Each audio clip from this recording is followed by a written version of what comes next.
Hi everybody, welcome to our YouTube channel. My name is Nidhi और आज के video में हम डिस्कस करेंगे 16th फाइनेंस कमीशन। तो अभी अभी फेब्रुअरी में 1 फ़रवरी 2026 को फाइनेंस कमीशन जो है 16th उसने अपनी रिपोर्ट सबमिट करी है और हमारे एग्ज़ाम के लिए बहुत ही इम्पॉर्टेंट है। फाइनेंस कमीशन स्टैटिक में भी इम्पॉर्टेंट है और करंटली इस साल तो इसने अपनी रिपोर्ट दी है तो और भी ज़्यादा इम्पॉर्टेंट हो जाता है। तो देखते हैं फाइनेंस कमीशन। पहले थोड़ा स्टैटिक देखते हैं। तो जो फाइनेंस कमीशन है हमारा एक कॉन्स्टिट्यूशनल बॉडी है। कॉन्स्टिट्यूशनल बॉडी का मतलब हमारे कॉन्स्टिट्यूशन में एक आर्टिकल में मेंशन्ड है फाइनेंस कमीशन। तो आर्टिकल 280 पार्ट 12 जो कि फाइनेंसेस से रिलेटेड है उसमें फाइनेंस कमीशन मिलता है। तो एक्चुअल में लिखा है आर्टिकल में कि जो प्रेसिडेंट ऑफ इंडिया है वो हर 5 साल या उससे पहले जैसे भी ज़रूरत हो एक फाइनेंस कमीशन को बनाएंगे। इसका जो कंपोजिशन होता है इसमें टोटल 5 लोग होते हैं, एक हमारे चेयरमैन हैं और 4 मेंबर्स होते हैं। अब जो आर्टिकल 280 है उसमें ये बताया गया है कि पार्लियामेंट कोई लॉ बना करके मेंबर्स के क्वालिफिकेशन को डिसाइड कर सकती है। तो मेंबर्स जो हैं या चेयरमैन जो हैं इनकी क्वालिफिकेशन डिसाइड होती है फाइनेंस एक्ट 1951 के द्वारा। ये कॉन्स्टिट्यूशन से डिसाइड नहीं हो रहा है। कॉन्स्टिट्यूशन में ये लिखा था कि पार्लियामेंट बाय लॉ डिटरमाइन कर सकता है इनके क्वालिफिकेशंस को।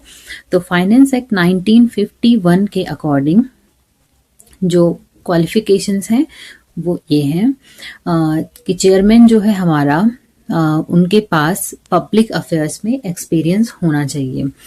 तो पहला तो यह है कि पब्लिक अफेयर्स में एक्सपीरियंस होना चाहिए। जो बाकी जो मेंबर्स हैं वो इनमें से चूज किए जाने चाहिए। तो या तो हाई कोर्ट के जज रह चुके हों या क्वालिफाइड हों जज बनने के, special knowledge of finance and accounts of the government ये होना चाहिए, या फिर wide experience in financial matters and in administration. तो एडमिनिस्ट्रेशन में और फाइनेंशियल मैटर्स में एक्सपीरियंस और स्पेशल नॉलेज ऑफ इकोनॉमिक्स। तो ये जो स्पेशल क्वालिफिकेशन है ये थोड़ा ध्यान रखनी है कि कैसे फाइनेंस कमीशन के जो मेंबर्स हैं वो चूज किए जाते हैं। अब इसके फंक्शन क्या है? तो फाइनेंस कमीशन का जो सबसे इम्पॉर्टेंट जो फंक्शन है हमारे पास पे वो है recommends the sharing of net tax proceed between the union and state. तो जो भी हमारी सेंट्रल गवर्नमेंट टैक्स लेती है, जो डिविजिबल पूल में जितना आगे हम देखेंगे क्या होता है, जितना भी टैक्स आता है उसको यूनियन और स्टेट्स के बीच शेयर कैसे करना है। तो वर्टिकल डिवॉल्यूशन हम इसे कहते हैं और दूसरा हॉरिजॉन्टल डिवॉल्यूशन किस तरीके से होगा तो फाइनेंस कमीशन बताता है। आगे थोड़ा डिटेल में देखेंगे क्या है। जो अगला है वो ये है कि the principle which should govern the grant in aid of the revenues of state out of consolidated fund of India. तो कंसोलिडेटेड फंड ऑफ इंडिया में जो ग्रांट इन एड्स दिए जाएंगे वहाँ से जो स्टेट्स को, उनको भी किस तरीके से दिया जाना चाहिए ये फाइनेंस कमीशन बताता है। और जो लोकल बॉडीज़ हैं उनको किस तरीके से स्ट्रेंथन किया जाए इसके बारे में भी फाइनेंस कमीशन बताता है। तो ये जो पार्ट था ये तो था स्टैटिक फाइनेंस कमीशन के बारे में। अब हम बात करेंगे जो 16th फाइनेंस कमीशन आया है। तो इसके जो सबसे पहले जो रिकमेंडेशन है वो 26, 27 से लेकर के 31 तक, मतलब अगले 5 साल के लिए इसके रिकमेंडेशंस वैलिड रहेंगे हमारे पास। तो बात करते हैं हम इसके चेयरमैन कौन है। तो डॉक्टर अरविंद पनगड़िया जो है वो 16th फाइनेंस कमीशन के चेयरमैन है और हमने इनका नाम पहले भी सुन रखा है। जब नीति आयोग बना था तो इसके पहले वाइस चेयरपर्सन भी अरविंद पनगड़िया ही थे। बाकी जो मेंबर्स हैं इसके वो हैं श्री अजय नारायण झा, एनी जॉर्ज मैथ्यू, निरंजन राजाध्यक्ष, सौम्या कांति घोष। तो थोड़ा मेंबर भी ध्यान में रखने क्योंकि रिसेंटली इस साल ये बहुत ज़्यादा न्यूज़ में है इसलिए। अब हम बात करेंगे इसके रिकमेंडेशंस की। तो सबसे पहले वर्टिकल डिवॉल्यूशन। वर्टिकल डिवॉल्यूशन का मतलब होता है कि कितना जो टैक्स है, जो divisible pool of central taxes है उसमें से स्टेट का शेयर कितना होगा। अब मान लीजिए 100 रुपीज़ अगर टैक्स के आते हैं गवर्नमेंट के पास, सेंट्रल गवर्नमेंट के पास, तो वर्टिकल डिवॉल्यूशन में फाइनेंस कमीशन ने कहा है कि 41 जो रुपीज़ हैं वो स्टेट को जाएंगे और बाकी बचे 59 रुपीज ये हमारे सेंटर के पास रहेंगे। तो ये जो टोटल जो डिविजिबल पूल था टैक्सेस का, उसके जो दो पार्ट किए हैं 41% और 59, तो 59 तो सेंट्रल का है, इसे हम नहीं देखेंगे, पर जो 41% है उसको हम यहाँ पे देखेंगे। 41% कहा है वर्टिकल डिवॉल्यूशन फाइनेंस कमीशन ने। Divisible pool of central taxes किसे बोलते हैं, मतलब ऐसे सेंट्रल टैक्सेस जहां जो डिविजिबल पूल में जाते हैं तो वहां से स्टेट को भी शेयर देना पड़ता है सेंटर को। तो सारे टैक्स उसमें आते हैं, केवल सरचार्जेस, सेस और कॉस्ट ऑफ कलेक्शन जो होती है वो हम उससे हटा देंगे। तो सबसे पहली इंपॉर्टेंट जो रिकमेंडेशन है वो है वर्टिकल डिवॉल्यूशन ऑफ 41%। तो 41% स्टेट को जाएगा। अब बात करते हैं हॉरिजॉन्टल डिवॉल्यूशन की। सो वर्टिकल डिवॉल्यूशन का मतलब था ये स्टेट को जाएगा। अब किस स्टेट को कितना जाएगा ये हॉरिजॉन्टल डिवॉल्यूशन बताता है। मतलब हमारे पास जम्मू कश्मीर तो नहीं है अभी, हमारे पास जैसे गुजरात है, हमारे पास जैसे महाराष्ट्र है, हमारे पास कोई छोटा स्टेट है सिक्किम, उत्तराखंड है हमारा अपना स्टेट, तो इनको कितना शेयर मिलेगा। वो जो 41% जो टोटल टैक्स मिला है स्टेट्स को, उनमें से किस स्टेट को कितना मिलेगा वो डिसाइड होता है हॉरिजॉन्टल डिवॉल्यूशन से। और ये तो हमें याद करना है कि कितना किस तरीके से इन्हें दिया जाता है। तो इसमें हम देखें अगर, तो ये जो हमारे पास ये पिक्चर उस टाइम न्यूज़पेपर में काफ़ी आई थी। इस पिक्चर में कंपैरिजन किया गया है 15th फाइनेंस कमीशन और 16th फाइनेंस कमीशन का। तो यही टेबल मैंने यहाँ रखी है। तो जो हमारे पास 15th फाइनेंस कमीशन है, जो इससे पहले था, जिसके रिकमेंडेशन अभी वैलिड थे 2026 तक, और इसके बाद अब 16 के होंगे। तो सबसे पहला जो है इनकम डिस्टेंस। तो इनकम डिस्टेंस इस टाइम कम किया गया है थोड़ा सा, पहले 45% था, अभी 42.5% है। ये हम आगे देखेंगे इनकम डिस्टेंस क्या है। पॉपुलेशन जो है 2011 का कंसीडर किया गया है। 2011 के पॉपुलेशन को 16th में ज़्यादा वेटेज मिला है, 15th में 15% पे था, यहाँ 17.5 पे है। डेमोग्राफिक परफॉर्मेंस, कैसी परफॉर्मेंस है, यहाँ पे थोड़ा कम हुआ है ये, और ये 15th में था 12.5%। एरिया जो है इस बार 10% पे है, 15th फाइनेंस कमीशन में 15% पे था। फॉरेस्ट की बात करें तो फॉरेस्ट जो है हमारे 10% पे थे तब भी और अब भी। टैक्स और फिस्कल एफर्ट्स इस बार हटा दिया गया है, तो ये नहीं है, पिछली बार ये था, पिछले फाइनेंस कमीशन में तो 2.5% पे था। इस बार एक नई चीज इंट्रोड्यूस हुई है, कंट्रीब्यूशन टू जीडीपी, ये 10% दिया गया है स्टेट को इसका वेटेज, जबकि पहले ये नहीं था। ये जो हॉरिजॉन्टल डिवॉल्यूशन है, इसका एक एक चीज बहुत इंपॉर्टेंट है प्री मेंस दोनों के लिए। पहले के जैसे कौन से हैं इसमें से, तो आई बिलीव हर एक चीज चेंज हुई है एक्सेप्ट फॉरेस्ट पहले भी 10% पे था, अभी भी 10% पे है। नई जो इंट्रोडक्शन है वो कंट्रीब्यूशन टू जीडीपी, इसको नया इंट्रोड्यूस किया गया है पैरामीटर। और बाकी जो चेंज हुए हैं, कौन बढ़ा है कौन घटा है, ये हमें ध्यान रखना है। तो इनको थोड़ा डिटेल में देखते हैं आगे। इनकम डिस्टेंस क्या होता है, तो पर capita GSDP distance. GSDP means gross state domestic product. जैसे नेशनल लेवल पे हमारा जीडीपी होता है, तो स्टेट लेवल पे होता है GSDP, gross state domestic product. तो the gap between states per capita GSDP and the average per capita GSDP of the top 3 large high income state.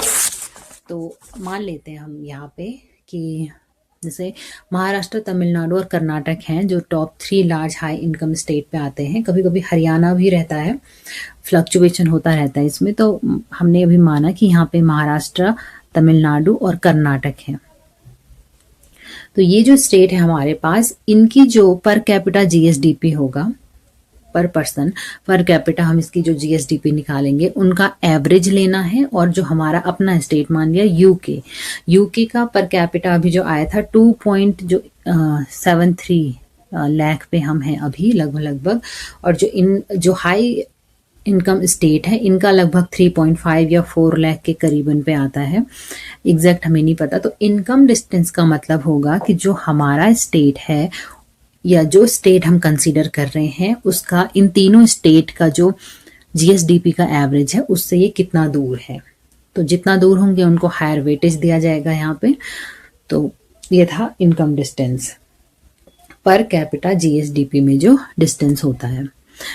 आगे आते हैं यहाँ पे डेमोग्राफिक परफॉर्मेंस और पॉपुलेशन एक साथ देखते हैं। पॉपुलेशन हमने 2011 लेवल की देखी थी, तो 11 के परफॉर्मेंस के बेसिस पे ही यहाँ पे दिया जा रहा है। पॉपुलेशन 2011 में कितनी थी और 1971 से लेकर के 2011 तक किस तरीके की पॉपुलेशन ग्रोथ हुई है।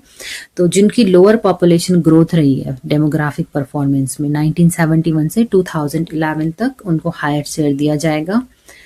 एक और इम्पॉर्टेंट पॉइंट है यहाँ पे, जो 15th फाइनेंस कमीशन था, इन्होंने टोटल फर्टिलिटी रेट को बेसिस बनाया था। हालांकि जो अभी है यहाँ पे 2011 से तक की जो पॉपुलेशन है इसको बेसिस बनाया गया है। बात करते हैं फॉरेस्ट की। तो फॉरेस्ट जो है यहाँ पे ये इम्पॉर्टेंट है, क्योंकि कुछ स्टेट जो होंगे वो अपने इंडस्ट्रीज लगाएंगे, अपने और भी काम करेंगे और फॉरेस्ट को काट करके, और ताकि उनकी जीएसडीपी बढ़ सके। लेकिन जो स्टेट जिन्होंने फॉरेस्ट कवर को बचा के रखा हुआ है, ऐसे स्टेट्स को इंसेंटिव मिलना चाहिए। तो इसलिए जो स्टेट जो है 10% जो है हमारे फाइनेंस कमीशन जो state share in total forest area, एक तो ये चीज देखी जाती है इनमें कि टोटल फॉरेस्ट एरिया जो है उसमें स्टेट का कितना शेयर है कंट्री में, और दूसरा देखा जाता है कि contribution to the increase in the forest cover. जो फॉरेस्ट कवर है हमारे पास 2015 से लेकर के 2023 तक, उसमें कितना इंक्रीज हुआ है, ये दोनों पैरामीटर्स देखे जाते हैं। फिर स्टेट को अकॉर्डिंगली हॉरिजॉन्टल डिवोल्यूशन में जो मनी है वो मिलता है।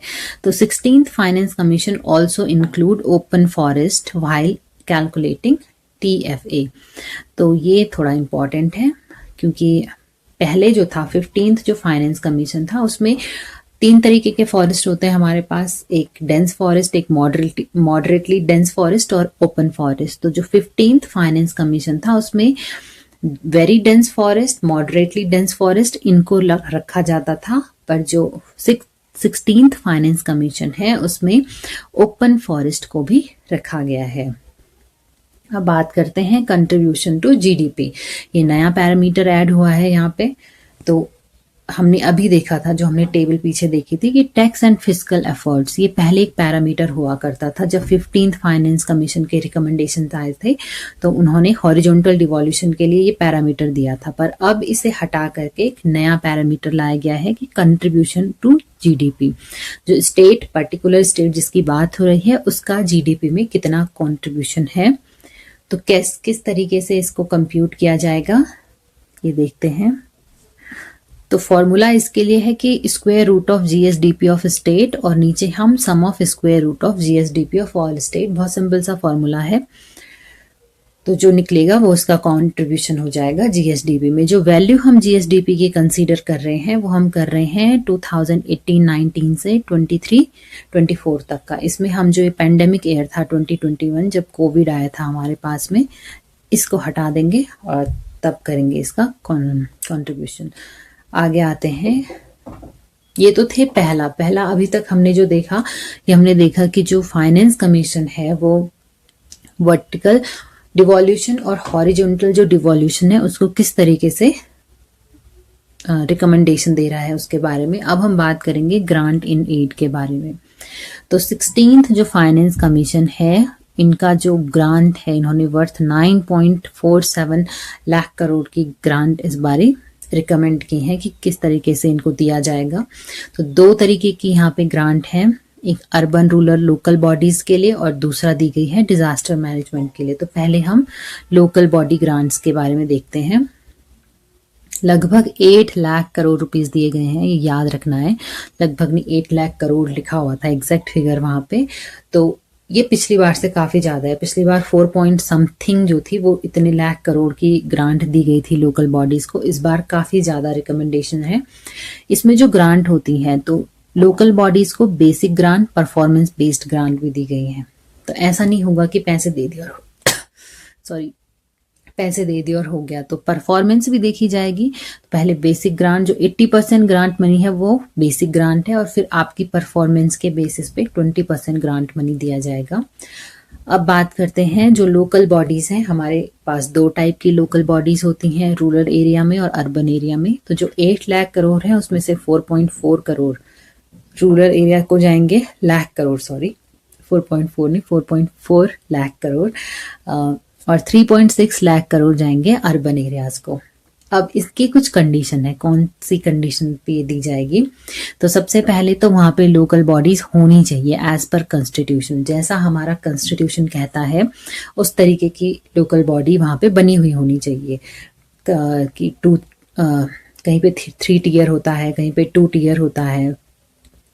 दूसरा जो है public disclosure of provisional and audited account, ये होना चाहिए वहां पे। And timely constitution of the state finance commission, तो स्टेट फाइनेंस कमीशन भी बना हुआ होना चाहिए। अब एक जो अर्बन बॉडीज के लिए जो ग्रांट है उसमें एक ग्रांट है अर्बनाइजेशन प्रीमियम ग्रांट। ये 10,000 करोड़ रुपीस की ग्रांट है। तो ये meant to support the merger of peri urban villages into ULB. तो पेरी अर्बन विलेजेस जो हैं, जो अर्बन से थोड़ा दूर पे बोल सकते हैं जिन्हें, उनको हम अर्बन लोकल बॉडीज में मर्ज करेंगे और एक पॉलिसी को फंड करने की बात कर रहे हैं कि rural to urban transfer policy. अगला जो ग्रांट है इसमें स्पेशल इंफ्रास्ट्रक्चर ग्रांट, ये है 56,100 करोड़। तो 56,100 करोड़ की ये ग्रांट है, और ये है हमारे पास for developing comprehensive waste water management systems in the cities with population between 10 to 40 lakh. तो 2011 के सेंसस के बेसिस पे जिन सिटीज की पॉपुलेशन 10 से 40 लाख के बीच में है उनको ये ग्रांट दी जाएगी, स्पेशल इंफ्रास्ट्रक्चर ग्रांट। और इसमें ये वेस्ट वाटर मैनेजमेंट सिस्टम को कॉम्प्रिहेंसिवली डेवलप करने की बात कर रहे हैं। अब ऊपर हमने देखा था जो बेसिक ग्रांट, जो लोकल बॉडी जो ग्रांट दी जा रही है वो बेसिक ग्रांट और परफॉर्मेंस बेस्ड ग्रांट होती है। तो जो बेसिक ग्रांट है, मैं वहां पे लिखना भूल गई इसे, कि 50% उसमें अनटाइड होती है और 50% टाइड है, tied to sanitation, waste water management and और वाटर मैनेजमेंट।